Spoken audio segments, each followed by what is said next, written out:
আমার কাছে পৃথিবীতে ঘুমের মতো শান্তি আর কিছুই নাই।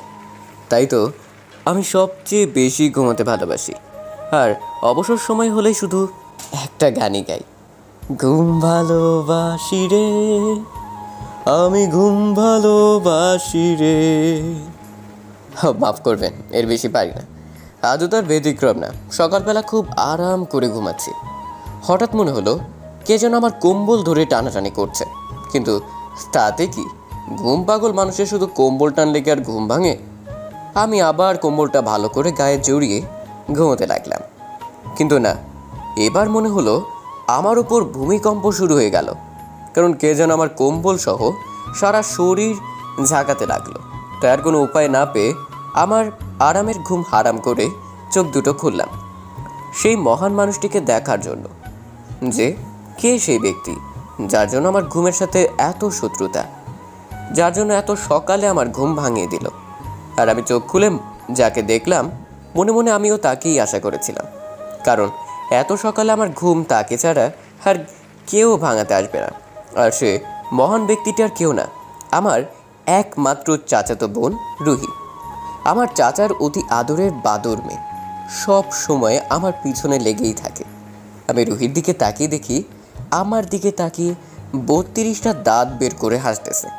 আর আমি ওর দিকে তাকাতেই রুহি বলল, গুড মর্নিং রুদ্র ভাইয়া। ব্যাড মর্নিং, একটু রাগী গলাতেই বললাম। আমার এভাবে বলা দেখে রুহি হাসতে হাসতে বলল, ব্যাড মর্নিং কেন হবে রুদ্র ভাইয়া? এত সকালে আমার ঘুম ভাঙিয়ে তুই আসছিস গুড মর্নিং বলতে? এটা আমার কাছে ব্যাড মর্নিং নয় তো কি? Walking up in the morning is good for health. সকালে ঘুম থেকে ওঠা স্বাস্থ্যের জন্য ভালো। এটা কি তুমি জানো না, নাকি নতুন করে শেখাতে হবে তোমাকে?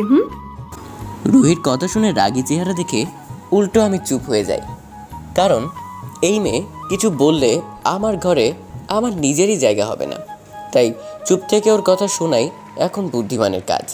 তখন আমি বললাম, রুহি বোন আমার, আমি তো 2 বছরের বড়, তাহলে তুই আমাকে রৌদ্র ভাইয়া কেন বলিস? শুধু ভাইয়া বলে ডাকবি। তুই জানিস বড়দের নাম ধরে ডাকতে নেই। এখন বল, আমাকে কেন ডাকলি এত সকাল সকাল? আমার কথাটা মনে হয় রুহির খুব বেশি ভালো লাগেনি, কারণ ওর মুখেই সেটা ফুটে উঠছে। তখন রুহি বলল, বেশি বেশি করলে কিন্তু ভালো হবে না বলে দিলাম। এখন তো রুদ্র ভাইয়া বলে ডাকি, পরে শুধু নাম ধরে ডাকবো। আর এখন তাড়াতাড়ি উঠে ফ্রেশ হয়ে নাস্তা করে নাও। একটু পরে আমি তোমার সাথে ভার্সিটিতে যাব, তাই দেরি করবে না। তাড়াতাড়ি রেডি হয়ে নাও, আমিও রেডি হয়ে আসছি। কথাটা বলেই রুহি হন হন করে আমার রুম থেকে বেরিয়ে গেল। আর আমি অবাধ্য ছেলের মতো চলে গেলাম ফ্রেশ হতে। এখন চলেন ফ্রেশ হতে হতে আপনাদের সাথে পরিচয় পর্বটা সেরে নিই। আমি রুদ্র আহমেদ, বাবা মায়ের একমাত্র ছেলে।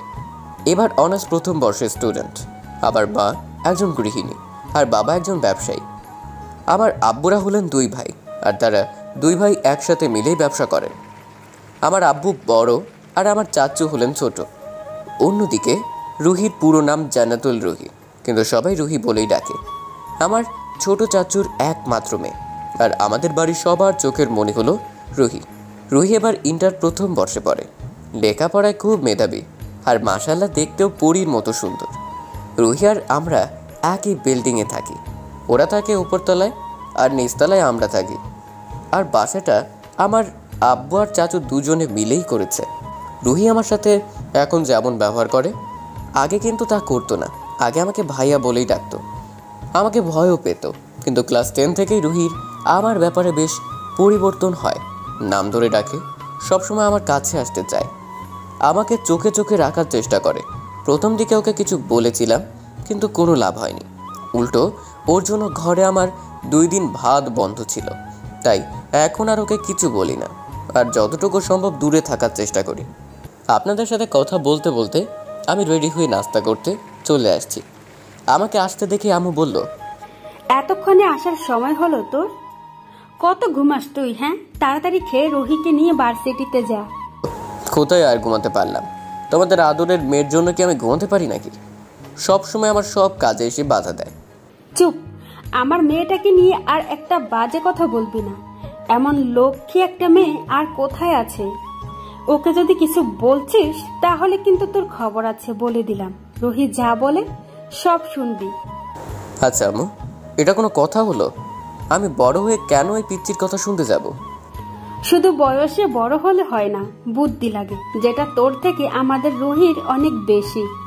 তাই তুই রুহির কথা শুনবি। আমার কথাটা শেষ না করতেই রুহি পিছন থেকে এসে বলল, তুমি একদম ঠিক বলছো বড় মা। শুধু বড় হলেই হয় না, একটু বুদ্ধিও হওয়া লাগে। আর এমনিতেও লম্বা মানুষের বুদ্ধি হাঁটুর নিচেই হয়, যেমনটা তোমার ছেলের। একদম ঠিক বলছিস তুই মা। বলে আম্মু আর রুহি হাসতে থাকে। এখন আপনারা দেখলেন তো এ বাড়িতে কার বেশি দাম। তাই আমি আর কিছু না বলে তাড়াতাড়ি খেয়ে ব্যাগটা নিয়ে বাইরে চলে আসি। আমি বাইরে এসে বাইকটা স্টার্ট করতেই রুহি আসে। তারপর রুহি বাইকে উঠে বসতে আমি বললাম, ওই পেয়েছি, বাইকের মাঝখানে গ্যাপ রাখবি, একদম চেপে বসবি না বলে দিলাম। ওই, আমি পিচ্ছি নাকি বড় সেটা সময় হলে তোমাকে বুঝিয়ে দেব। আর আমি কিভাবে বসবো সেটা তোমাকে বলতে হবে না। এখন সোজা হয়ে বাইক চালাও, আর ঘাড় এদিক সেদিক ঘুরালে খবর আছে তোমার। আমি আর কিছু না বলে বাইক নিয়ে বেরিয়ে পড়লাম ভার্সিটির উদ্দেশ্যে। আর বাইক নিয়ে একটু যেতেই রুহি আমাকে পেছন থেকে শক্ত করে জড়িয়ে ধরলো। আসলে আমি জানতামও এমনটা করবে, তাই আমি খুব জোরে বাইক টান দিই। আর কিছুক্ষণের মধ্যেই আমরা ভার্সিটি চলে আসি। আর আমি যখন রুহিকে নামিয়ে ক্যাম্পাসের দিকে যাচ্ছি তখন রুহি বলল, এই দাঁড়াও, কথা আছে, শুনে যাও। আমি রুহির ডাক শুনে পিছনে ফিরে দেখি রুহি আগের জায়গায় দাঁড়িয়ে আমাকে ডাকছে। আর রুহি আমাকে এমনভাবে ডাকছে দেখে অনেকে আমার দিকে কেমন করে যেন তাকিয়ে আছে। এখানে তাদেরই বা দোষ কোথায়? রুহি আমাকে এমনভাবে ডাকলো যেন আমি ওর জামাই লাগি। তখন আমি রুহির কাছে গিয়ে বললাম, ওই পিচ্ছি, আমি তোর ভাইয়া লাগি, এটা ভুলে যাস না। আর কলেজে আসলে আমাকে ভালো করে সম্মানের সাথে ভাইয়া বলে ডাকবি। দেখছিস তোর এভাবে ডাকা দেখে সবাই কেমন করে আমার দিকে তাকিয়ে আছে। কিন্তু আমার এই রাগ দেখানো মনে হয় না রুহির উপর কোনো প্রকার প্রভাব ফেলছে। উল্টো রুহি আমাকে রাগ দেখিয়ে বলল, কে কিভাবে তোমার দিকে তাকিয়ে আছে বা থাকে তা জানার আমার দরকার নাই। শুধু এটা মনে রেখো, ভার্সিটিতে এসে যা ইচ্ছা তাই করতে যেও না।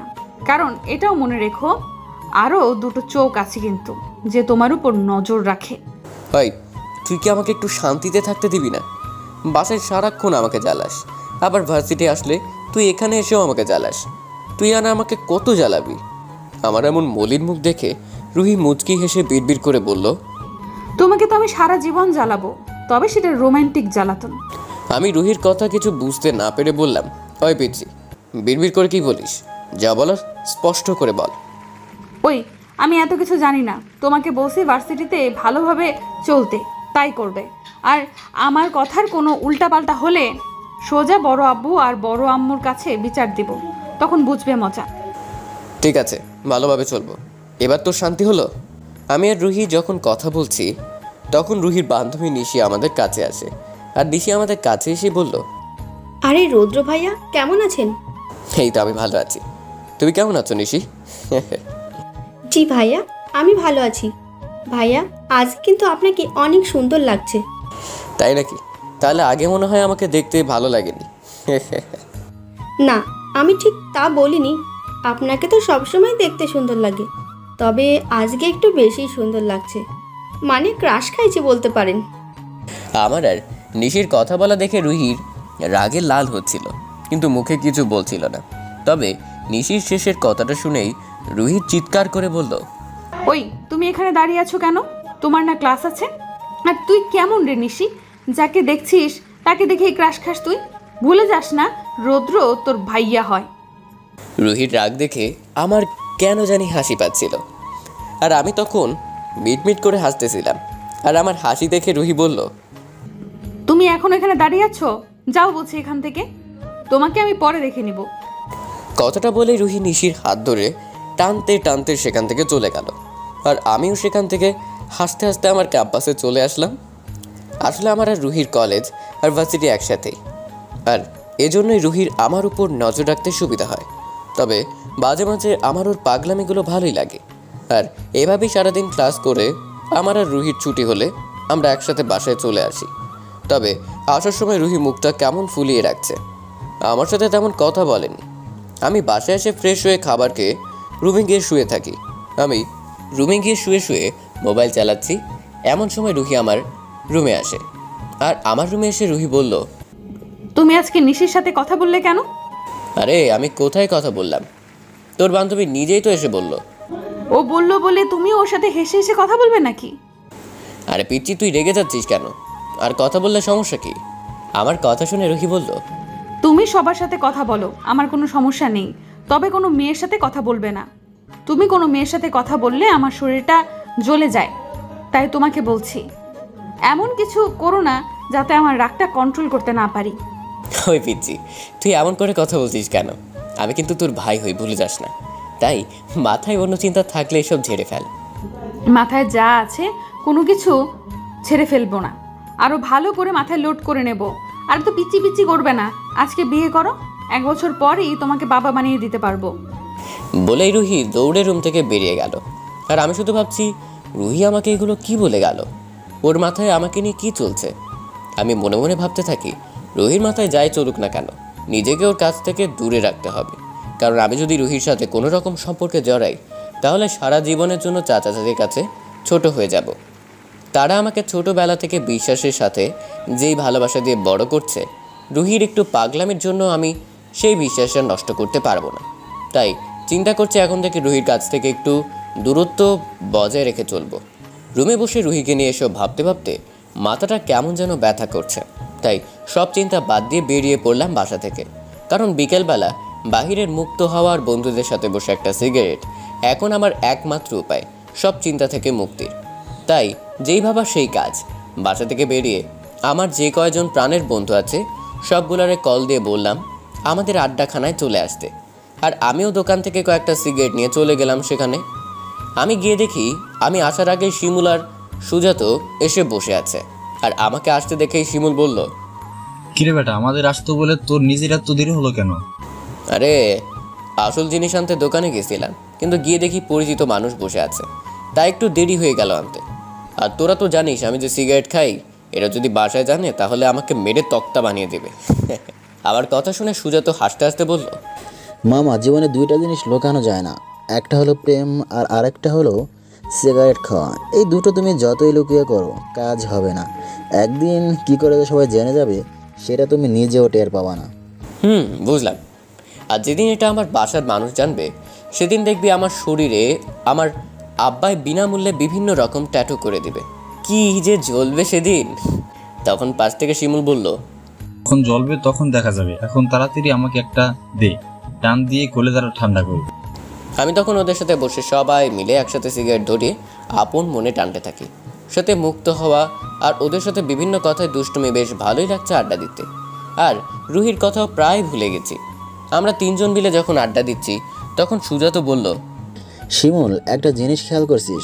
আজকাল আমাদের রৌদ্রের উপর কেউ একজন বেশ নজর রাখে। তা আমি লক্ষ্য করেছি, ব্যাপারটা কিন্তু বেশ ভালোই জমবে। যদি হয় তাহলে নিজেদের ভিতরে সবকিছু হয়ে যাবে।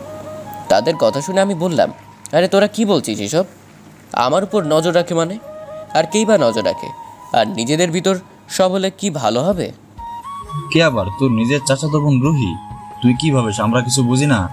আমার মনে হয় রুহি তোকে ভালোবাসে, তাই তো কলেজে এসে নিজের ক্যাম্পাস বাদ দিয়ে সারাদিন আমাদের ক্যাম্পাসে এসে ঘোরাঘুরি করে। আর সব থেকে বড় কথা, তোর উপরও সবসময় নজর রাখে। সেটা তুই না বুঝলেও আমরা বেশ ভালোই বুঝে গেছি যে রুহির মনে তোকে নিয়ে কিছু চলছে। ওদের কথা শুনে আমি তো পুরাই অবাক হয়ে গেছি। আমি ভাবছি ওরা হয়তো বিষয়টা বুঝতে পারেনি, কিন্তু না, ওরা দেখে আমার চেয়ে বেশি লক্ষ্য রাখে রুহির উপর। তখন আমি বললাম, আরে তোরা এগুলো কি বলছিস? তোরা যা ভাবছিস ব্যাপারটা মোটেও তা না। আর রুহি আমার চাচাতো বোন, ওকে নিয়ে আমার মনে এরকম কোনো চিন্তা নাই। তাই তোরা এই বিষয়টা মাথা থেকে ঝেড়ে ফেল। একটু গম্ভীর সুরে বললাম। এরকমটা সবাই বলে, পরে ঠিকই আবার প্রেমে পড়ে হাবুডুবু খায়। আর রুহি যদি তোকে ভালোবাসে তাহলে তোর ওকে ভালোবাসতে সমস্যা কোথায়? রুহি দেখতে সুন্দরী, আমাদের ক্যাম্পাসের সেরা সুন্দরীদের মধ্যে একজন। আমি বলি কি, তুইও একটা চান্স নিয়ে নে। তোরা শুধু শুধু ভুলভাল বকছিস। রুহির মনে এরকম কোনো চিন্তা নাই যেমনটা তোরা ভাবছিস। আর যদি থেকেও থাকে তবুও আমার কিছু করার নেই, কারণ আমি কখনো আমার পরিবারকে কষ্ট দিয়ে কিছু করতে পারবো না। আমার কথা শুনে শিমুল হাসতে হাসতে বলল, আমরা যেটা ভাবছি এটাই ঠিক। আর তুই যদি রুহির সাথে কোনো সম্পর্ক জড়াতে না চাস তাহলে আমাকে একটা চান্স নিতে দে। রুহির মতো এত সুন্দর একটা মেয়ে পেলে বেটা লাইফটা সেট হয়ে যাবে। শিমুলের কথা শুনে মেজাজটাই খারাপ হয়ে গেল। এখানে আসলাম ওদের সাথে আড্ডা দিয়ে মন ভালো করার জন্য, কিন্তু ওরা উল্টা মনটা আরও খারাপ করে দিল। আচ্ছা ঠিক আছে, নে তুই চান্স। আমি কি না করছি নাকি? রুহি যদি রাজি থাকে তাহলে তুই গিয়ে প্রেম কর, তাতে আমার কিছু বলার নাই। এবার হলো নাকি আরও কিছু বলবি? আমার এভাবে রেগে যাওয়া দেখে শিমুল বলল, আর বেটা আমি তো তোর সাথে মজা করছি, তুই এত রেগে যাচ্ছিস কেন? আর তোর এই রেগে যাওয়াটার মানে কিন্তু অন্য কিছু ইঙ্গিত করে। সত্যিটা বলে ফেল, তোকে ট্রিট দিতে হবে না। ধুর, তোদের সাথে আড্ডা দিতে আসাটাই ভুল হয়েছে। এমনিতেই মন ভালো না, তোরা দিলি আরও খারাপ করে। গেলাম আমি, থাক তোরা বলে সেখান থেকে রাগ দেখে বাসার দিকে যাওয়া শুরু করলাম। ওরা অবশ্য পিছন থেকে অনেক ডেকেছে, কিন্তু আমি কোনো উত্তর দেইনি। বাসায় আসার সময় দোকান থেকে চকলেট খেতে খেতে বাসে আসি, যাতে মুখ থেকে সিগারেটের গন্ধ না আসে। আমি বাসার ভিতর আসতেই নাকের মধ্যে কেমন জানি বিরিয়ানির একটা সুন্দর ঘ্রাণ আসতেছে, আর গন্ধ শুকে জিভে জল এসে গেছে। তখন আমি আম্মুকে বললাম, আম্মু, বাসায় আজকে বিরিয়ানি বিরিয়ানি ঘ্রাণ আসতেছে। আজকে বিরিয়ানি রান্না করতেছি, তোর প্রিয় খাবার। এখন যা, গিয়ে পড়তে বস, রান্না হলে খাবি। বিরিয়ানির কথা শুনে যেন আনন্দে মনটা নেচে উঠলো আমার। তাই এক প্রকার নাচতে নাচতে নিজের রুমে গিয়ে ফ্রেশ হয়ে পড়তে বসলাম। আর বেশ কিছুক্ষণ পরে খাবার জন্য নিচে থেকে ডাক পড়লো। আমি ডাক পাওয়ার সাথে সাথে নিচে গিয়ে দেখি চাচি, আব্বু আম্মু সবাই ডাইনিংয়ে বসে আছে, শুধু রুহিকে দেখছি না। আমি এত কিছু চিন্তা না করে যেই খাওয়ার জন্য চেয়ার টেনে বসলাম, তখন আম্মু বলল, রুদ্র, তুই একটু পরে খেতে বস। আগে এই খাবারটা রুহিকে গিয়ে ওর রুমে দিয়ে আয়। ওর নাকি হাত কেটে গেছে, তাই এখানে আসেনি। তাই তুই নিয়ে এগুলো রুহির রুমে দিয়ে আয়। রুহি রুমে বসেই আস্তে আস্তে খাবি। আচ্ছা, আমি আগে খেয়ে নেই, তারপর ওকে দিয়ে আসবো, আমার খুব ক্ষুধা লাগছে। না, আগে আমার রুহিমাকে নিয়ে দিয়ে আয়, তারপর তুই খাবি। যা এক্ষুনি। আমি আর কিছু না বলে আম্মুর হাত থেকে খাবারের বাটিটা নিয়ে রুহির বাসায় যেতে থাকি, কারণ আমি জানি রুহিকে যতক্ষণ পর্যন্ত খাবার না দিয়ে আসবো ততক্ষণ পর্যন্ত আমার কপালে খাবার জুটবে না। তাই মাঝে মাঝে ইচ্ছে হয় ওই রুহিকে আমার আব্বু আম্মুর গলায় ঝুলিয়ে দিয়ে আমি বনবাসে চলে যাই। আমি রুহিদের রুমের সামনে এসে কলিং বেল বাজাতেই রুহি এসে দরজা খুলে দিল। আর রুহি আমার হাতে খাবারের বাটি দেখে কিছু না বলে একটা হাসি দিয়ে নিজের রুমে চলে গেল। আমি খাবারগুলো নিয়ে ওর রুমে আসলাম আর রুহিকে বললাম, রুহি, এই নে তোর খাবার। তোর নাকি হাত কেটে গেছে, তুই চামচ দিয়ে আস্তে আস্তে খা। আমি গেলাম। আমার কথা শুনে রুহি বলল, একটু দাঁড়াও, আমার একটা কথা আছে, রাখবে প্লিজ? কি কথা বল শুনি। রাখার মতো হলে রাখবো। আমার হাতটা কেটে গেছে, আর চামচ দিয়ে খাইতে আমার ভালো লাগে না। তুমি একটু আমাকে নিজের হাতে খাইয়ে দাও না প্লিজ। রুহির কথা শুনে আমার কি করা উচিত বুঝতে পারছি না। তখন আমি বললাম, এটা আমি পারবো না। আর এখন তুই ছোট নাই, বড় হয়েছিস। কেউ যদি এসে দেখে আমি তোকে খাইয়ে দিচ্ছি, তাহলে অন্য কিছু ভাবতে পারে। তাই তুই নিজে চামচ দিয়ে আস্তে আস্তে খা, আমার কিছু করার নেই। কথাটা বলে যেই আমি রুহির রুম থেকে বেরিয়ে যাচ্ছি, তখন রুহি চিৎকার করে আমাকে বলে, রুদ্র, তুমি যদি আমাকে নিজের হাতে খাইয়ে না দাও তাহলে কিন্তু বেশি ভালো হবে না, বলে দিলাম। রুহির কথা শুনে আমি রুমের বাইরে যেতে গিয়েও থেমে যাই আর পেছনে ফিরে রুহিকে বললাম, ভালো হবে না মানে কি? কি করবি তুই? হ্যাঁ, যা, তুই যা খুশি কর, আমি কাউকে ভয় পাই না। কথাটা বলে যেই আমি রুহির রুম থেকে বেরিয়ে যেতে থাকি, ঠিক তখনই রুহি দৌড়ে এসে আমার সামনে দাঁড়ায় আর আমার হাত ধরে রাগী কণ্ঠে বলে, দেখো রুদ্র ভাইয়া, আমি বয়সে তোমার ছোট হতে পারি, কিন্তু আমার রাগটা কিন্তু তোমার চাইতে বেশি, যেটা তুমি আমার চাইতে ভালো করে জানো। আর আজ আমি ইচ্ছে করে নিজের হাত কাটছি শুধু তোমার হাতে খাবো বলে। এখন যদি তুমি আমাকে না খাইয়ে চলে যাও তাহলে আমি আমার হাত আবার কাটবো, বলে দিলাম। রুহির কথা শুনে আমি যেন নির্বাক হয়ে গেছি। কি বলবো ওকে? আমি জানি রুহি আমাদের পরিবারের সবচেয়ে আদরের, তাই একটু বেশি জেদি। আর ও যখন যা চায় তাই দেওয়ার চেষ্টা করে সবাই। তাই বলে আমার জন্য নিজের হাত কেটে ফেলবে, এটা খুব বেশি হয়ে গেল। তখন আমি ওকে বললাম, রুহি, সব কিছুর একটা লিমিট আছে, আর তুই কিন্তু এবার বেশি বাড়াবাড়ি করছিস। আর কার কাছে বলে নিজের হাত কাটতে গেলি? আর যদি চাচা চাচি জানতে পারে আমার জন্য তাদের মেয়ে হাত কাটছে, তাহলে তারা আমাকে কি মনে করবে একবার ভেবেছিস? তাই তোকে ভালোভাবে বলছি, এরকম পাগলামি আর করিস না প্লিজ বোন। কিন্তু কথাটা আছে, চোর শুনে না ধর্মের কথা। রুহির ক্ষেত্রেও তার ব্যতিক্রম না। সে উল্টা আমাকে ধমক দিয়ে বলল, আমি কি তোমার কাছে এত নীতিবাক্য শুনতে চাইছি? আর আব্বু আম্মু কি ভাববে সেটা পরে বোঝা যাবে। এখন বলো, তুমি আমাকে খাইয়ে দিবে নাকি চাকুটা এনে কাজে লেগে যাব? আর তুমি তো জানো আমি যা বলি তাই করি। রুহির কথা শুনে বুঝে গেলাম ওকে না খাইয়ে দিলে আমাকে এখান থেকে ছাড়বে না। আর ওকে দিয়ে বিন্দু পরিমাণ বিশ্বাস নাই, কারণ আবার যদি হাত কেটে বসে তাহলে আবার বিপদ হয়ে যাবে। তাই ওকে যত তাড়াতাড়ি খাইয়ে দেই, এখান থেকে কেটে পড়লেই বাঁচি। তখন আমি বললাম, ওই শাকচুন্নি, একদম কাছে আসবি না, সামনে থেকে সরে গিয়ে বিছানায় বস, আমি হাত ধুয়ে আসছি। তোকে তো আবার খাওয়াতে হবে, নাহলে আমার কি আর রক্ষে আছে। কথাটা বলে যখন ওয়াশরুমে যাচ্ছি হাত ধোয়ার জন্য, তখন পেছন থেকে রুহি হাসতে হাসতে বলল, ওলে বাবা, আমার জামাইটা কত কিউট করে রাগ করে। ভাই কি বললে তুই? কিছু না, বলছি তাড়াতাড়ি হাত ধুয়ে আসো, আমার খিদা লাগছে অনেক। আমি কিছু না বলে ওয়াশরুমে চলে যাই। তার সেখান থেকে হাত ধুয়ে এসে রুহিকে খাইয়ে দিতে থাকি। আর রুহি খুব খুশি মনে আমার হাতে খাচ্ছে আর মিটমিট করে হাসছে। রুহির হাসি দেখে আমার মাথায় একটা বুদ্ধি আসে, ওকে একটু শায়েস্তা করার। আর তাই আমি ইচ্ছে করে ওকে বড় বড় লোকমা ওর মুখে দিচ্ছিলাম। আর রুহি এত বড় লোকমা মুখে নিয়ে গাল ফুলিয়ে বসে আছে, না পারছে গিলতে, না পারছে চাবাতে। তখন আমি বললাম, ওই ওই গাল ফুলিয়ে বসে আছিস কেন? তাড়াতাড়ি গিলে আমাকে উদ্ধার কর। আমার কথা শুনে রুহি কোনো উত্তর করতে পারছে না, কারণ ওর মুখে তখনও খাবার ভর্তি। তখন রুহি মুখের খাবারগুলো আস্তে আস্তে শেষ করে আমাকে বলল, আমি জানি তুমি আমাকে ইচ্ছে করে এত বড় বড় লোকমা আমার মুখে দিচ্ছ, যাতে আমার খাবার খেতে কষ্ট হয়। তুমি জানো না মেয়েরা এতগুলো একসাথে খেতে পারে না। মেয়েরা ছোট ছোট খাবারের লোকমা কত কিউট করে খায়। রুহির কথা শুনে আমি বোকা হয়ে গেলাম, কারণ জীবনে প্রথম শুনলাম খাবারও নাকি মেয়েরা কিউট করে খায়। তখন আমি বললাম, আচ্ছা মানলাম মেয়েরা খাবার কিউট করে ছোট ছোট লোকমা করে খায়, কিন্তু তুই তো মেয়ে না, তুই একটা শাকচুন্নি। আর তাই বড় বড় লোকমা করে দিলে খাবি, প্রয়োজন আমাকেও গিলে খাবি। প্রয়োজন হলে তাই খাবো। এখন বেশি কথা না বলে আমাকে খাইয়ে দাও।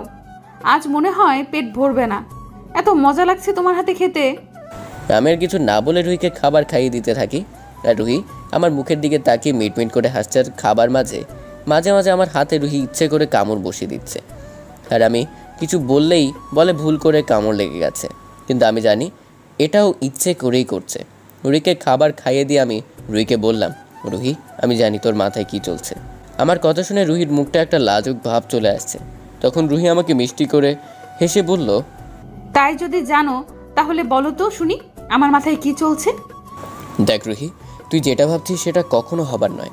আর তোর এই পাগলামিতে আমার মন গলবে না। আজ শুধু হাত কাটা বলে তোকে খাইয়ে দিয়েছি, তাই বলে অন্য কিছু ভাবিস না, কারণ আমি চাচা চাচিকে কষ্ট দিয়ে কিছু করতে পারবো না। বুঝতে যেহেতু পারছো, তাহলে আমাকে আর কষ্ট করতে হবে না তোমাকে বোঝাতে। আর পাগলামির কথা বলছো, সেটা এখনো শুরুই করিনি, তবে এখন থেকে করব। আমিও দেখবো তোমার মন কি করে না গলে। তুই যা খুশি কর, তবে যেটা হবার নয় সেটা কখনো হবে না। সেটা আমিও দেখব। আমি আর কিছু না বলে রুহিদের বাসা থেকে আমাদের বাসায় চলে আসি। তারপর বাসায় আসলে আম্মু আমাকে খাবার দেয়, আর আমি খাবার খেয়ে নিজের রুমে চলে যাই। আমি রুমে এসে শুয়ে শুয়ে কিছুক্ষণ ফেসবুক চালিয়ে ঘুমানোর চেষ্টা করি, কিন্তু যখনই ঘুমাতে যাই তখনই রুহির কথাগুলো মনে পড়ে যায়। তবে আমি জানি রুহি এত সহজে হেরে যাওয়ার মেয়ে না।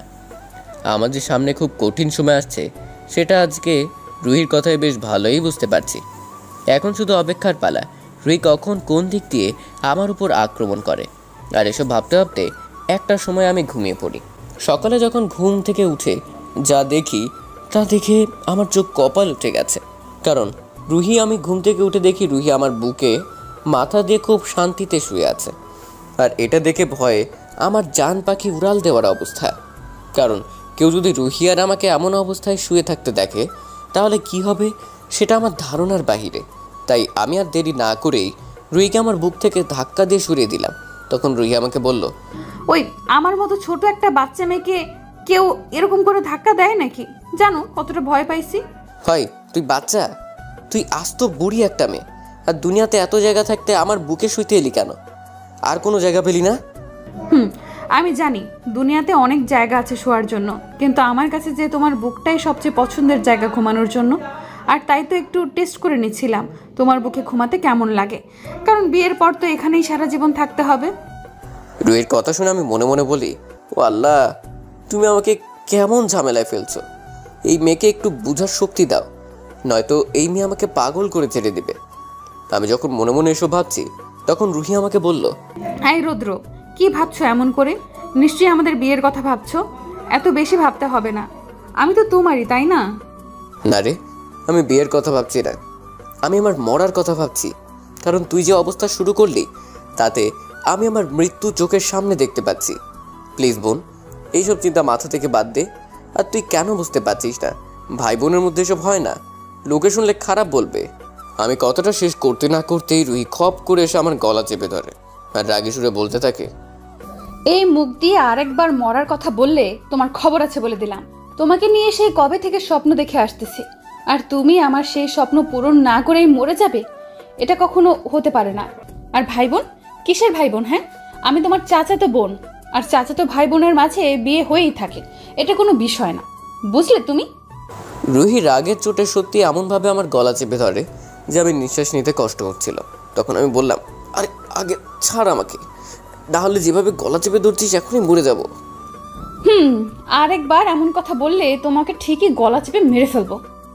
রুহি যখন আমার গলা চেপে ধরে এমন কথা বলছিল, ঠিক তখনই আমার আম্মু আমার রুমে আসে। আর আম্মুকে রুমে আসতে দেখেই আমি রুহিকে ধাক্কা মেরে নিজেকে ওর হাত থেকে ছাড়িয়ে নিই। তখন আম্মু বলল, কি রে, তোরা সকাল সকাল আবার শুরু করলি? আর রুদ্র, তোর কি কোনো খেয়ে দিয়ে কাজ নেই? খালি আমার রহিমাটাকে রাগিয়ে দিস তুই। আম্মুর কথা শুনে বুঝতে পারলাম আম্মু আমাদের মাঝের কোনো কথা শুনতে পারেনি। তখন আমি বললাম, আম্মু, তোমাদের অতি আদরের মেয়ে মনে হয় পাগল হয়ে গেছে, এখন সে দিনের বেলা স্বপ্ন দেখা শুরু করেছে। ওকে বলে দাও দিনের স্বপ্ন কখনো সত্যি হয় না। আমার কথা শুনে রুহি ছোট বাচ্চাদের মতো আম্মুকে জড়িয়ে ধরে বলল, দেখছো বড় আম্মু, তোমার ছেলে বলে আমি নাকি পাগল হয়ে গেছি, আর তোমার ছেলেকে বলে দাও মনের মধ্যে ইচ্ছে থাকলে দিনের স্বপ্নকেও সত্যি করা যায়, আর আমি সেটা করে দেখিয়ে দিব। রুহির কথা শুনে আম্মু রুহির মাথায় হাত বুলাতে বুলাতে বলল, রহিমা, তুই ওর কথা কিছু মনে করিস না, তোর মন যা চায় তুই তাই করবি, আমরা তোর সাথে আছি। আম্মুর কথা শুনে রুহি আমার দিকে তাকিয়ে হাসতে হাসতে বলল, তোমরা আমার পাশে থাকলে আমার আর কিসের চিন্তা, এখন শুধু আমার কাজটা করতে পারলেই হলো, আর সেটা আমি করেই ছাড়বো, তাই না রুদ্র ভাইয়া? ওকে আবার তুই কি জিজ্ঞাসা করিস? ও নিজেই তো একটা গাধা। তুই তোর কাজে লেগে পড় মা, দেখবি তুই সফল হবি। আম্মুর কথা শুনে আমি মনে মনে বলি, আমি সত্যিই ওদের নিজের সন্তান, নাকি আমাকে কুড়িয়ে আনছে রাস্তা থেকে? তখন মুখটা একটু মলিন করে বললাম, আম্মু, তোমার মতো মা পেয়ে আমার জীবন ধন্য হয়ে গেল, যে নিজের ছেলের কথা না বলে আর এক মেয়ের সাপোর্ট করে। ধন্য ধন্য আমার জীবন। কথাটা বলে আমি ওয়াশরুমে চলে যাই ফ্রেশ হতে।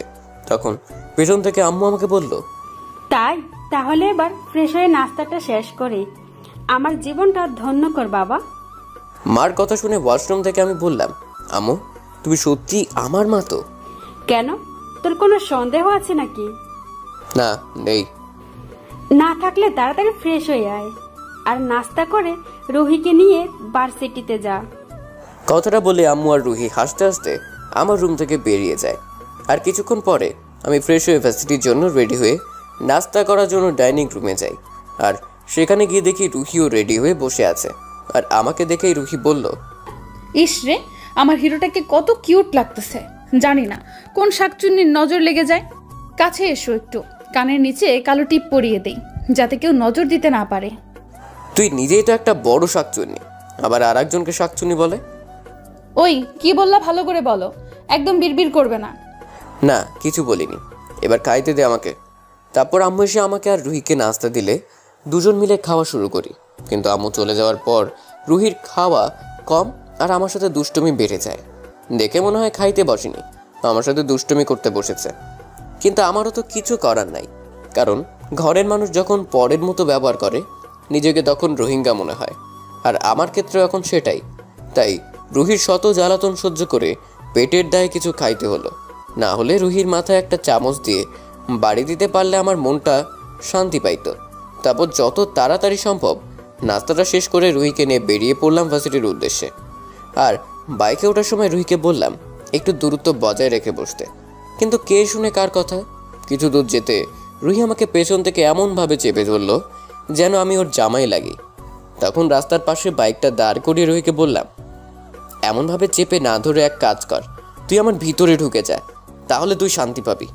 আমার কথা শুনে রুহি মুচকি হেসে বলল, এতক্ষণ সেই চেষ্টাই করছিলাম, কিন্তু পারছি না গো।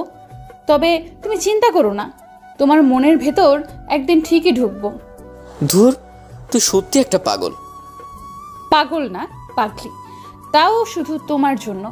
এখন চলো, না হলে আবার দেরি হয়ে যাবে। আমি আর কিছু না বলে আবার ভার্সিটির দিকে যেতে থাকি, কারণ এখন আমি ওকে একটা কিছু বললে ও আমাকে 3টা বলবে।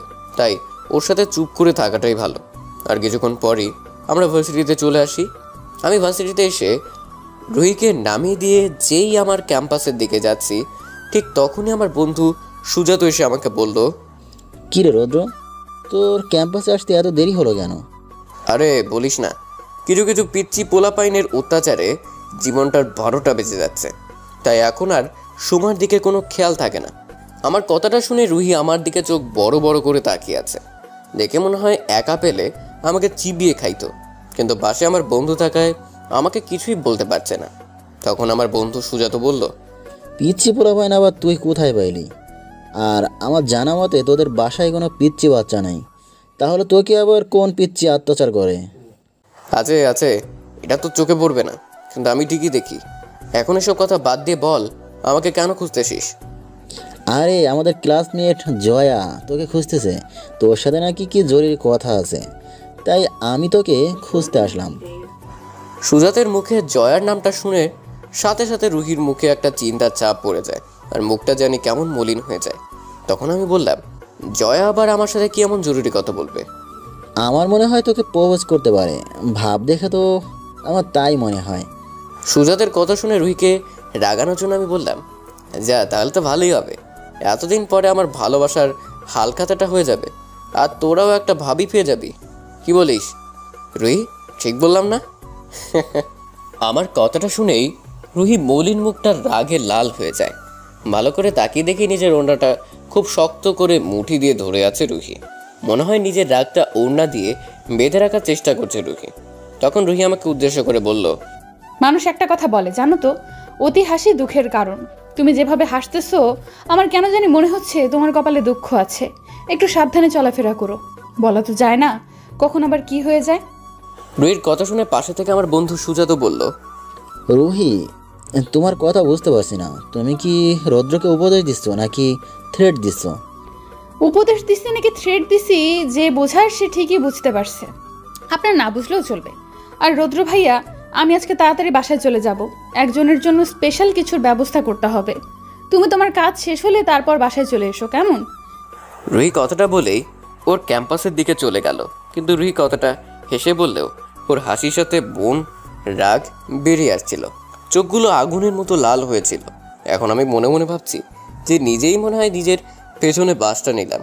কোন দুঃখে যে রুহিকে রাগাতে গেলাম, এখন জানি না কপালে কি আছে, তবে এটা নিশ্চিত আজকে আমার সাথে ভালো কিছু হবে না। আমি যখন এসব চিন্তায় ডুবে আছি তখন সুজাত বলল, দোস্ত, বলেছিলাম না রুহির মনে তোকে নিয়ে কিছু চলছে, দেখলি তো আজ প্রমাণ করে দিলাম। জয়ার কথা শুনতে রুহি কেমন রেগে আগুন হয়ে গেল, দেখলি?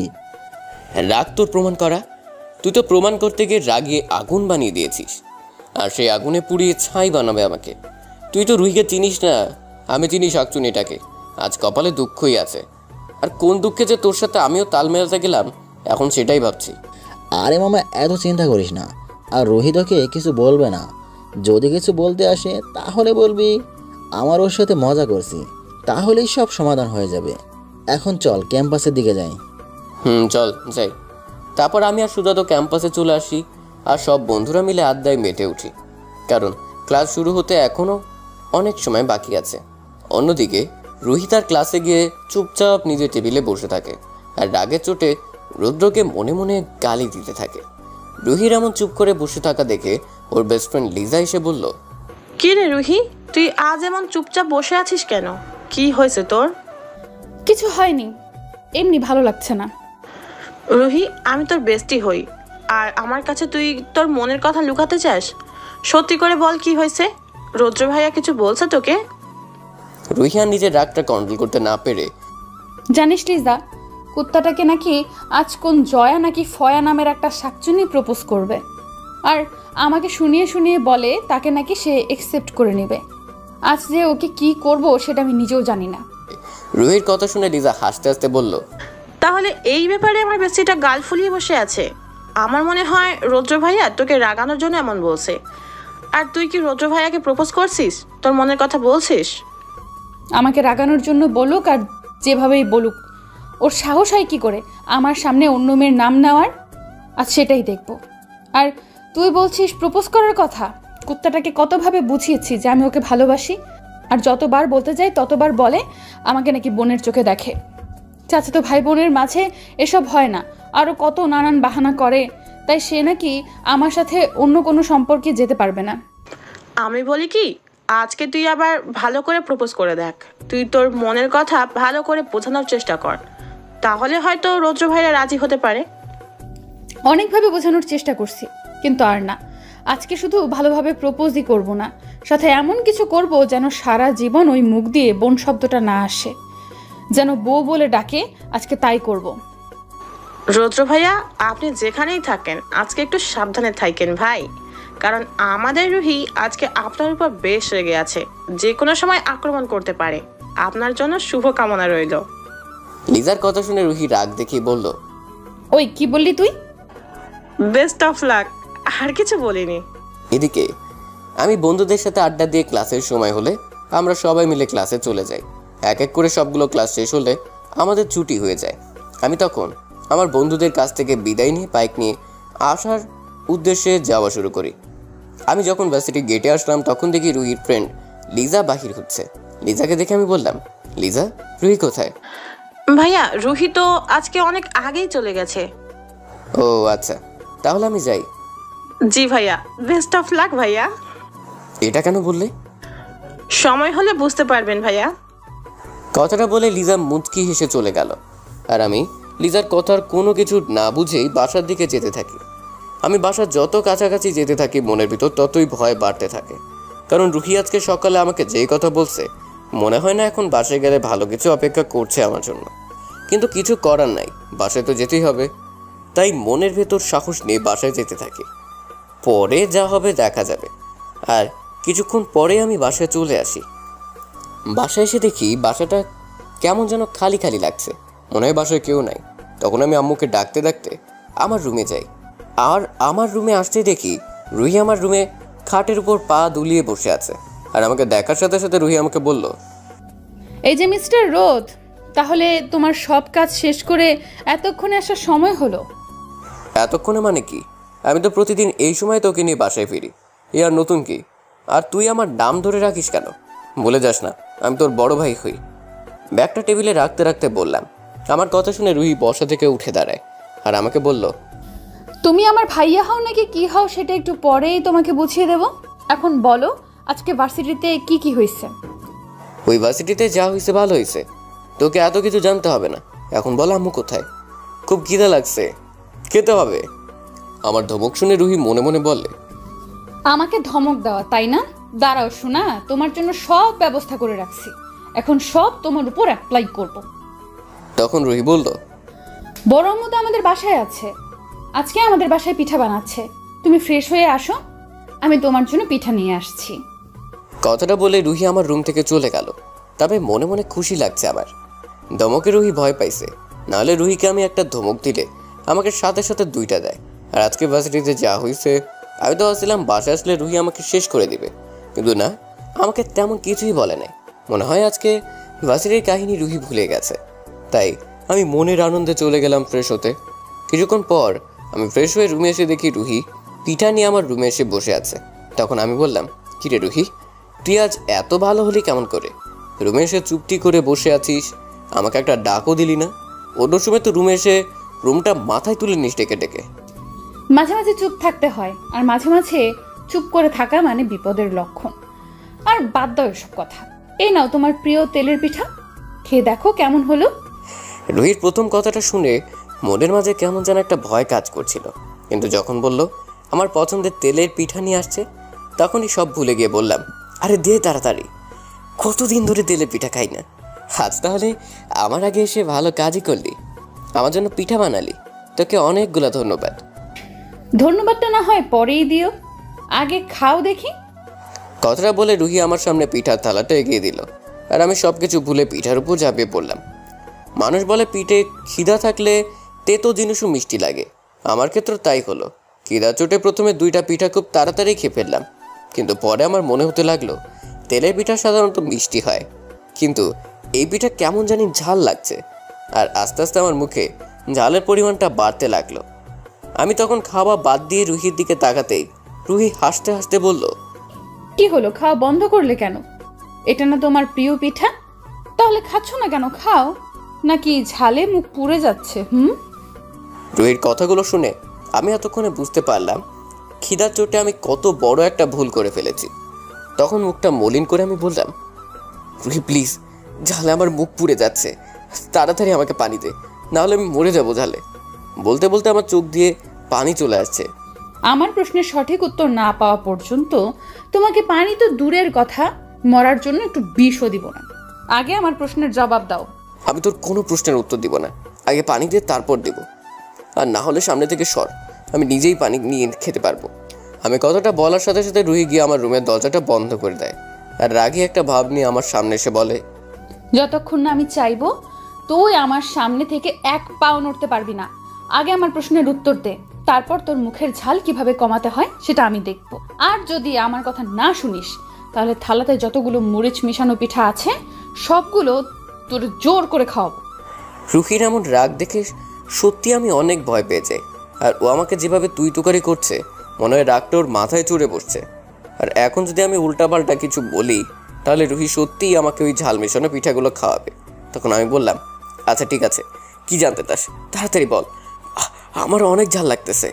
জয়া শাকচুন্নির সাথে তোর কিসের সম্পর্ক? সত্যি করে বল, না হলে তোর খবর আছে। জয়ার সাথে আমার কোনো সম্পর্ক নাই, ও তো আমার ফ্রেন্ড মাত্র। আমার সাথে মিথ্যা বলবি না। ওই শাকচুন্নি যদি তোর ফ্রেন্ড হয় তাহলে তোর বন্ধু সুজাত কেন বলল জয়া নাকি তোকে প্রপোজ করবে? আরে সব মিথ্যে কথা, সুজাত তোর সাথে মজা করছে, জয়ার সাথে আমার এমন কোনো সম্পর্ক নাই, বিশ্বাস কর। জয়া শাকচুন্নি যদি ফ্রেন্ড হয় তাহলে তুই কেন বললি যে আজকে ওর প্রপোজাল একসেপ্ট করে নিবি, আমার জন্য ভাবি নিয়ে আসবি? বল কেন বললি এই কথা? আরে আমি তো এমনি বলছি যাতে তুই আমার পিছনে না লাগিস। আমি চাই না আমাদের মধ্যে অন্য কোনো সম্পর্ক তৈরি হোক, তাই আমি ভাবছি তোকে এই কথা বললে হয়তো তুই আর আমার সাথে এমন পাগলামি করবি না। আমার কথাটা শুনে রুহির রাগটা একটু কমে যায়, যেটা ওর মুখ দেখেই বোঝা যাচ্ছিল। তখন রুহি আমাকে বলল, শুনো, তুমি চাও আর না চাও আমি তোমাকে চাই সারা জীবনের জন্য। আর তুমি আমাদের মাঝে যে সম্পর্ক না হওয়ার জন্য পালাতে চাইছো, আমি সেই সম্পর্ক করেই ছাড়বো, হয় আপোষে না হয় জোর করে। রুহির কথা শুনে আমি বললাম, রুহি দেখ, রুহি এসব পাগলামি করিস না, এটা কখনো হবে না, পরিবারের মানুষ জানলে খারাপ বলবে, তুই কেন বুঝিস না? আমি কোনো পাগলামি করছি না, যা বলছি মন থেকে বলছি। এখন থেকে কান খুলে শুনে রাখো, আমি তোমাকে ভালোবাসি এবং আমার নিজের চাইতেও বেশি। তাই আমাকে ছাড়া অন্য মেয়েকে ভালোবাসা তো দূরের কথা, যদি চিন্তাও করো তাহলে সেদিন দেখবে এই রুহি কি জিনিস। বয়সে তোমার ছোট বলে হালকাভাবে নিও না। কথায় আছে না, ছোট মরিচের ঝাল বেশি হয়। আজকে শুধু তোমাকে ছবির ট্রেইলার দেখাইছি, যদি অন্য মেয়ের সাথে ইটিস পিটিস করো তাহলে বাকি পিকচার দেখিয়ে দেব। একদম ফিল্মের হিরোইনের মতো ভাব নিয়ে বললাম।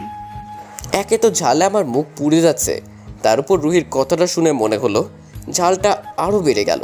তখন আমি বললাম, দেখ আমার ঝালে মুখ পুড়ে যাচ্ছে, আর আমি তোর সব প্রশ্নের উত্তর দিয়ে যাচ্ছি। এখন তোর ডায়লগবাজি বাদ দিয়ে হয় পানি দে, না হলে সামনে থেকে সর, আমি নিজেই পানি খাবো। না না না, আমি যেহেতু তোমাকে ঝাল লাগিয়েছি তাহলে ঝালটা আমিই কমাবো। তুমি শুধু দেখো আমি কি করে 1 মিনিটে ঝালকে মিষ্টি বানিয়ে দেই। কথাটা বলে রুহি আমার দিকে আসতে লাগলো। রুহি আমার দিকে এমনভাবে আসাটা আমার কাছে কেমন যেন সুবিধার মনে হচ্ছে না। তখন আমি বললাম, রুহি দেখ, তুই আমার একদম কাছে আসবি না, আমার আর ঝাল লাগছে না, তুই আস। আমি আর কিছু বলার আগেই রুহি এসে খপ করে আমার মাথার চুল খামচে ধরে আমার ঠোঁটের সাথে ঠোঁটগুলো মিশিয়ে দেয়, আর আমাকে ধাক্কা দিয়ে খাটে শুইয়ে দেয়। আমার উপর নিজের শরীরটা ছেড়ে দিয়ে ঠোঁটের উপর অত্যাচার শুরু করে রুহি। আর রুহিকে আমি যতবার ছাড়াতে যাই ততবার আরও শক্ত করে চুল খামচে ধরে আর ঠোঁটের মধ্যে নিজের দাঁত বসিয়ে দেয়। তাই কোনোভাবে পারছি না রুহিকে ছাড়াতে। রুহি আমাকে ঠিক কতক্ষণ ধরে কিস করছে তা বলতে পারবো না, তবে এতটুকু বুঝতে পারছি আমার দম বন্ধ হয়ে আসতে আর বেশিক্ষণ সময় লাগবে না। আর রুহি আমার ঠোঁটে অত্যাচার করেই যাচ্ছে, যে ছাড়ার নামই নিচ্ছে না। ঠিক তখন আমার রুমের দরজার বাহির থেকে কে যেন দরজা নক করে। তখন রুহি আমাকে ছেড়ে দেয়। আরে রুহি আমাকে ছেড়ে দিয়ে দরজা খুলতেই দেখি আম্মু দরজার সামনে হাতে পিঠা নিয়ে দাঁড়িয়ে আছে।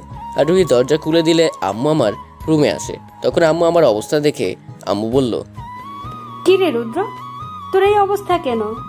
আর তোর ঠোঁট এমন ফোলা কেন? আম্মুর এমন প্রশ্ন শুনে আমি চিন্তায় পড়ে যাই, কি বলবো এখন। মনে হয় এখনই আম্মু সব বুঝে যাবে।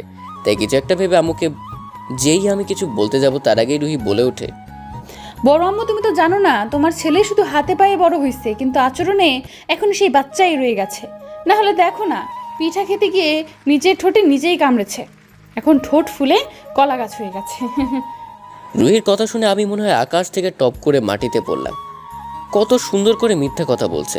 ওর কথা শুনে মনে হয় রুহি না, আমি নিজেই নিজের ঠোঁট কামড় মারছি। তখন আম্মু বলল, একদম ঠিক বলছিস রুহি, এখনো ও বাচ্চা রয়ে গেছে, না হলে আবার খাওয়ার সময় কেউ এমন তাড়াহুড়া করে নাকি? একদম ঠিক হইছে, এখন বুঝ মজা কেমন লাগে। আম্মুর কথা শুনে এখন নিজেকে বড় অসহায় লাগছে, আর নিজেকে এখন সত্যি একটা বাচ্চাই মনে হচ্ছে। বাচ্চা না হলে কি রুহি আমাকে আজ এভাবে অত্যাচার করে, আর আমারও সব মুখ বুঝে মেনে নিতে হয় নাকি? আমি তখন মনে মনে এসব ভাবছি। তখন আম্মু আবার বলল, তোর জন্য আরো পিঠা আনছি, আরো খাবি নাকি? রেখে দিব, পরে খাবি। আম্মুর মুখের পিঠার কথা শুনে চিৎকার করে বললাম, না, আর পিঠা খাবো না। শুধু আজ না, বেঁচে থাকতে আর পিঠার নাম মুখেও নিব না। আমার পিঠা খাওয়ার শখ মিটে গেছে, এগুলো আমার সামনে থেকে নিয়ে যাও প্লিজ।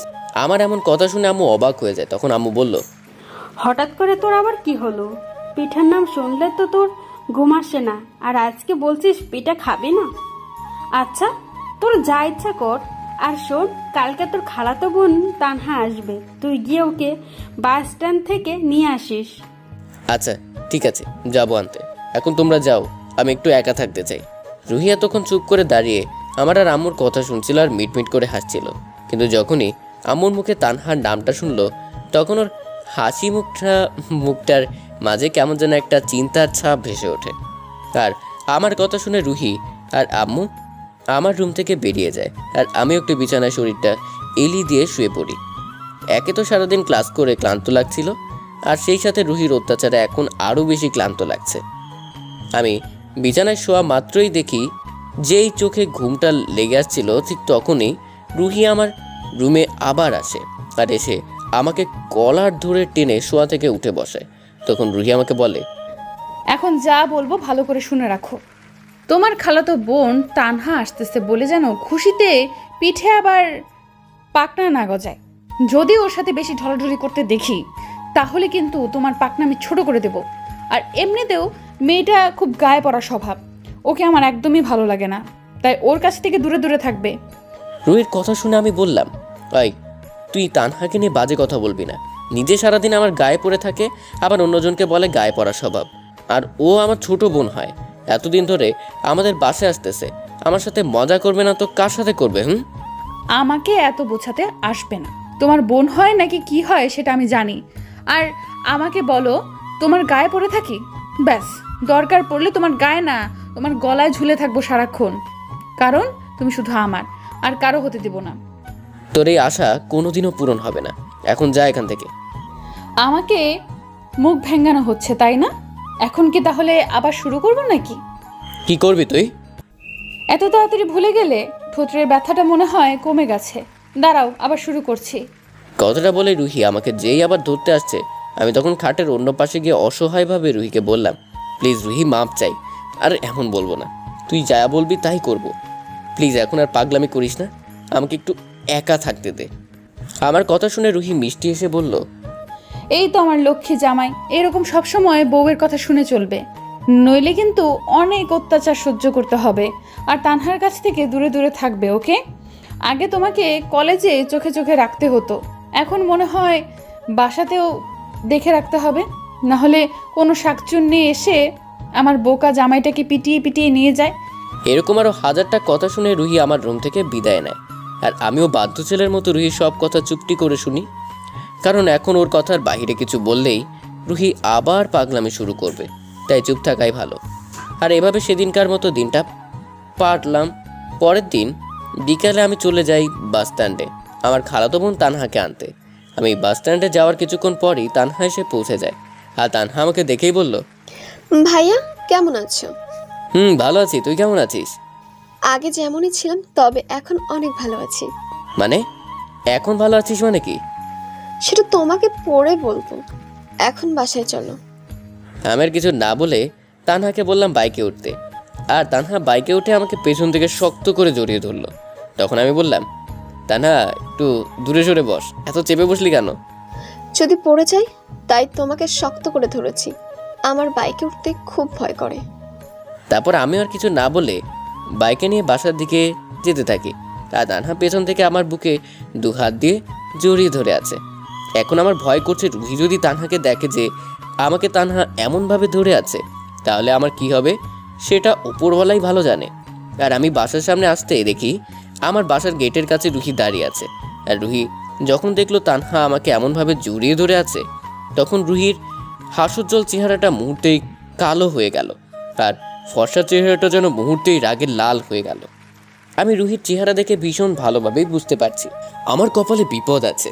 তাই রুহির কাছে যত পালিয়ে থাকতে পারি নিজের জন্য ততই মঙ্গল। আমি বাসার সামনে গিয়ে তানহাকে বাইক থেকে নামিয়ে বললাম, তানহা তুই রুহির সাথে বাসার ভিতরে যা, আমি একটু পরে আসবো। ঠিক আছে, কিন্তু তুমি এখন কোথায় যাবে? আর তুমি না থাকলে কি আমি বাসার মধ্যে আমার একা একা ভালো লাগে না। একে তো তানহা আমাকে এভাবে জড়িয়ে ধরেছে, সেই রাগে রুহি ফেটে যাচ্ছে, তার উপর তানহার এই আহ্লাদিক কথাবার্তা যেন রুহির গায়ের রাগটা আরও বাড়িয়ে দিচ্ছে, যেটা রুহির চেহারার আমার দিকে রাগীভাবে তাকানো দেখে বোঝা যাচ্ছে। তখন আমি বললাম, তানহা তুই রুহির সাথে বাসায় যা, আমার একটা জরুরি কাজ আছে, আমি পরে আসতেছি, তখন তোর সাথে কথা বলবো। এমনিতেই মাথার উপর বিপদ ঘুরঘুর করছে, তাই তুই কথা বলে সেই বিপদটা আর বাড়িয়ে দিস না। আচ্ছা ঠিক আছে, তাহলে তুমি যাও আর তাড়াতাড়ি ফিরে আসবে, ওকে? আমি কিন্তু তোমার অপেক্ষা করব। তারপর রুহি আর তানহা দুজনে মিলে বাসার ভিতরে যেতে লাগলো। আর রুহি আমাদের বাসার দরজার সামনে গিয়ে তানহাকে বলল, তানহা তুমি বাসার ভেতরে যাও, আমার রৌদ্রকে একটা কথা বলার আছে, সেটা বলে আসি, কেমন? আচ্ছা ঠিক আছে। কথাটা বলেই তানহা আমাদের বাসার ভিতর ঢুকে যায়। এদিকে আমি শুধু দেখছিলাম রুহি তানহাকে নিয়ে বাসার ভিতর যায় নাকি আবার ফিরে এসে আমাকে কিছু বলে। কিন্তু যখন দেখলাম রুহি দরজার সামনে গিয়ে আবার থেমে গিয়ে তানহাকে কিছু বলতেছে, তখন আমি বাইকটা ঘুরিয়ে বাসা থেকে বেরিয়ে যেতে থাকি। ঠিক তখনই রুহি পেছন থেকে চিৎকার করে বলল, ওই কুত্তা দাঁড়া বলছি, পালিয়ে যাবে কোথায়? রুহির চিৎকার শুনে আমি দাঁড়িয়ে যাই। তখন রুহি আমার কাছে এসে বলল, না, আমার কাছ থেকে পালানো হচ্ছে তাই না, কিন্তু পালিয়ে যাবি কোথায়? রাতে বাসায় আসবি না? তখন তোকে দেখে নেব। আমি পালাবো কেন? আমি কি কিছু করেছি নাকি যে কাউকে ভয় পেয়ে পালাবো? আমার কথা শুনে রুহি রাগী কণ্ঠে বলল, কিছু করো নাই তাই তো? আমি বারবার তোমাকে বলছি ওই তানহা শাকচুন্নির কাছ থেকে দূরে দূরে থাকতে, কিন্তু আমার কথার কোনো মূল্যই নাই তোমার কাছে। উল্টা তানহার সাথে এমনভাবে বাইকে বসেছিল যেন তানহা তোমার বউ লাগে। আর ওই শাকচুন্নি কত ঢং করে বলে, তুমি তাড়াতাড়ি বাসায় এসো, তোমাকে ছাড়া ভালো লাগে না। এখন তো ইচ্ছে করছে ওই শাকচুন্নির মাথার চুলগুলো ছিঁড়ে দিতে। আরে এত রাগার কি আছে? আসলে বাইকে এমনিতেও জায়গা কম থাকে, আর তানহা নাকি বাইকে উঠতে ভয় পায়, তাই একটু জড়িয়ে ধরে বসছে। আর এতদিন পরে যেহেতু আমাদের বাসে আসছে, সে তো আমার সাথে একটু কথা বলতে চাইবে, এটা তো স্বাভাবিক। তাই বলে তুই এত রেগে যাবি নাকি? রুহিকে বোঝানোর জন্য বললাম কথাটা, কিন্তু হয়ে গেল উল্টা, কারণ আমার কথা শুনে রুহি আরও রেগে গেল। তখন রুহি বলল, কি বললি তুই? আমি রাগ করি তাই না? আর তুই যখন আরেকজনের সাথে লেপটে লেপটি করে বাইকে ঘুরাস, তার বেলায় কিছুই না। তুই এক্ষুনি আমার সাথে বাসার ভেতরে আয়, তোর সাথে আমার দরকার আছে, আমি বাইরে কোনো ঝামেলা করতে চাই না। রুহির কথা শুনে বেশ বুঝতে পারছি এখন যদি ওর সাথে বাসার ভিতরে যাই তাহলে রুহি আমাকে আস্ত রাখবে না, একদম শেষ করে দেবে। তখন আমি বললাম, আমাকে দেখে কি তোর পাগল মনে হয়? আমি এখন তোর সাথে বাসায় যাই আর তুই আমার উপর সেদিনের মতো অত্যাচার শুরু কর, এবার আর তা হবে না। কথাটা বলে আমি রুহির সামনে থেকে চলে যাই। তখন রুহি পেছন থেকে চিৎকার করে বলল, কতক্ষণ বাইরে থাকিস আমিও দেখে নেব, রাতে বাসায় ফিরবি না, তখন তোর খবর আছে কুত্তা। রুহি কথাটা শেষ করতে করতে আমি ওর চোখের আড়াল হয়ে যাই। আর আমি এটা জানি এখনও হয়তো রুহি আমাকে মনে মনে বকা দিচ্ছে। আর রুহির সামনে থেকে চলে এসে ভালোই হলো, নাহলে শুধু ওর হাজারটা প্যাচাল শুনে আমার মাথা খারাপ হয়ে যেত। তাই চুপচাপ বাইরে ঘুরঘুর করে পরে বাসায় গেলে এমনিতেই সব ঠিক হয়ে যাবে। অন্যদিকে রুহি আমার সাথে রাগারাগি করে বাসার ভিতর গিয়ে দেখে তানহা আমার আম্মুর সাথে হেসে হেসে কথা বলছে। আর তানহাকে দেখলে কেন জানি রুহির রাগটা বেড়ে যায়। তখন রুহি নিজের রাগটা নিজের ভিতর চেপে রেখে হাসি মুখে ওদের কাছে যায়। তখন আমার আম্মু বলল, রহিমা তুই একটু তানহার সাথে বসে গল্প কর, আমি চুলার উপর রান্না বসিয়ে রাখছি, সেটা আগে শেষ করে আসি। আচ্ছা ঠিক আছে বড় আম্মু, তুমি যাও, আমি তানহার সাথে কথা বলছি। আম্মু যখন রান্নাঘরে চলে যায় তখন তানহা রুহিকে বলল, হাই রুহি, কেমন আছো? তখন তো আর কিছুই জিজ্ঞাসা করা হলো না। আগে ভালো ছিলাম, তবে এখন খুব একটা ভালো নেই। তা তোমার কি অবস্থা? আগে ভালো ছিলে, এখন ভালো নেই মানে? কথাটা ঠিক বুঝতে পারলাম না। আসলে হঠাৎ করে মাথাটা ব্যথা করতেছে, তাই খুব বেশি ভালো লাগছে না। ও আচ্ছা, তাই বলো। তা হঠাৎ মাথা ব্যথার কারণ কি? আগে থেকে প্রবলেম ছিল নাকি? শাকচুন্নি, আমার মাথা ব্যথার কারণটা তো তুই নিজেই। রুহি, তুমি কি বলো না বুঝতে পারি না। আরে তেমন কিছু না, আস্তে আস্তে ঠিক হয়ে যাবে। তা তুমি ফিরে যাবে কবে? রুহির কথা শুনে তানহা অবাক হয়ে যায়, কারণ মানুষ বাড়িতে বেড়াতে আসলে বলে কতদিন থাকবে, আর তানহা আসতে না আসতেই রুহি বলছে কবে ফিরে যাবে। তখন তানহা বলল, মাত্রই তো আসলাম, দেখি কবে চাই। আর এবার একটা নতুন প্ল্যান মাথায় আসছে, সেটা কমপ্লিট করেই তারপর যাব। তানহার কথা শুনে রুহি বেশ চিন্তায় পড়ে যায়, কারণ তানহার রুহি দুজনেই সমবয়সী, আর রুহির সন্দেহ তানহাও মনে মনে রুদ্রকে পছন্দ করে। আর তাই তানহার মুখে প্ল্যানের কথা শুনে রুহির চিন্তাটা আরও বেড়ে যায়। তখন রুহি মুখে একটা মিথ্যা হাসির ভাব নিয়ে বলে, তাই নাকি? তা তোমার প্ল্যানটা কি জানতে পারি নাকি? যদি প্রেম সংক্রান্ত হয় তাহলে বলতে পারো, যদি পারি তোমাকে একটু হেল্প করব। তোমার ধারণাটা খারাপ না, ভালোই বলেছো। আর তোমার সাহায্য লাগবে। সময় সময় মতো তোমার কাছে সব বলবো। এখন আমি বাসায় গিয়ে ফ্রেশ হয়ে নি, পরে তোমার সাথে কথা বলবো। কথাটা বলে তানহা সেখান থেকে চলে যায়। আর তানহার কথাটা শোনার পরে রুহির মাথার চিন্তাটা আরও বেড়ে যায়, কারণ রুহি যে সন্দেহ করছে এখন তানহার কথাই মনে হচ্ছে সেটাই সত্যি হতে যাচ্ছে। আর তখন রুহি মনে মনে বলে যে যাই বলুক আর করুক না কেন, সে রৌদ্রকে কারো হতে দিবে না। তার জন্য রুহির যা করতে হয় রুহি তাই করবে। আর এসব ভাবতে ভাবতে রুহি নিজের বাসায় চলে যায়। এদিকে আমি বাইরে বসে থাকতে থাকতে প্রায় সন্ধ্যা হয়ে গেছে, তাই ভাবছি এখন বাসায় যাওয়া উচিত। বাসায় গেলে যা হবে সেটা পরে দেখা যাবে, তাই আর সাত পাঁচ না ভেবে আমি বাসায় চলে আসি। বাসার সামনে এসে একবার ভালো করে চোখ বুলিয়ে দেখে নেই আমার জব মানে রুহি কোথাও আছে নাকি, কিন্তু না দেখে মনে হচ্ছে রুহি এখন নাই। তাই খুব সাবধানে বাসার ভিতরে ঢুকে নিজের রুমে চলে যাই। আর আমি নিজের রুমে গিয়ে ওয়াশরুমে চলে যাই ফ্রেশ হতে।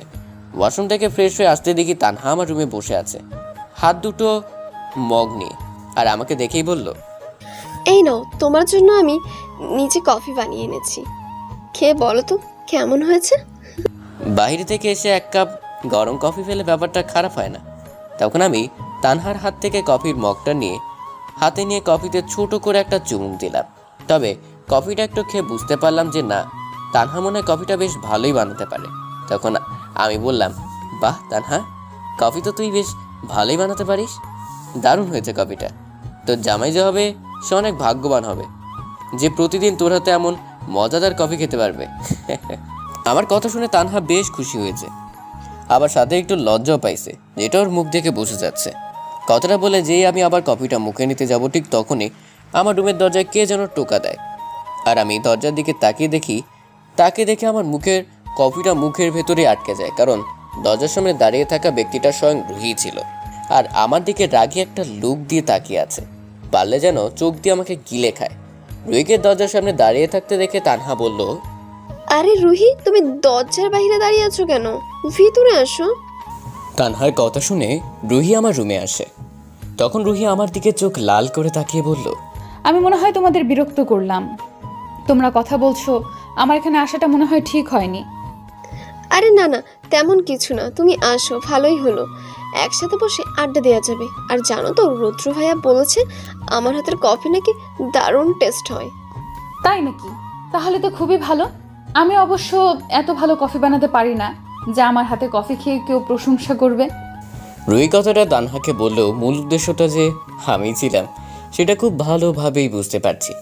তখন আমি বললাম, সবাইকে দিয়ে সব কাজ হয় না, কেউ কেউ শুধু সারাদিন খায় আর সারাদিন চিন্তা করে কি করে অন্যজনকে জ্বালানো যায়। কথাটা বলে আমি হাসতে থাকলাম, আর রুহিও খুব ভালোভাবে বুঝতে পারছে কথাটা আমি ওকেই বলছি। রুহি তখন রেগে আগুন হয়ে যায়, না পারছে তানহার সামনে আমাকে কিছু বলতে, আর না পারছে কিছু করতে, তাই রাগে নিজের ঠোঁট নিজেই কামড়ে ধরছে রুহি। তখন পাশে থেকে তানহা বলল, রুহি, তোমরা বসে গল্প করো, আমি তোমার জন্য এক কাপ কফি বানিয়ে নিয়ে আসি। তুমি একটু টেস্ট করে দেখো আমি কেমন কফি বানাই। কথাটা বলেই তানহা আমার রুম থেকে বেরিয়ে যায়।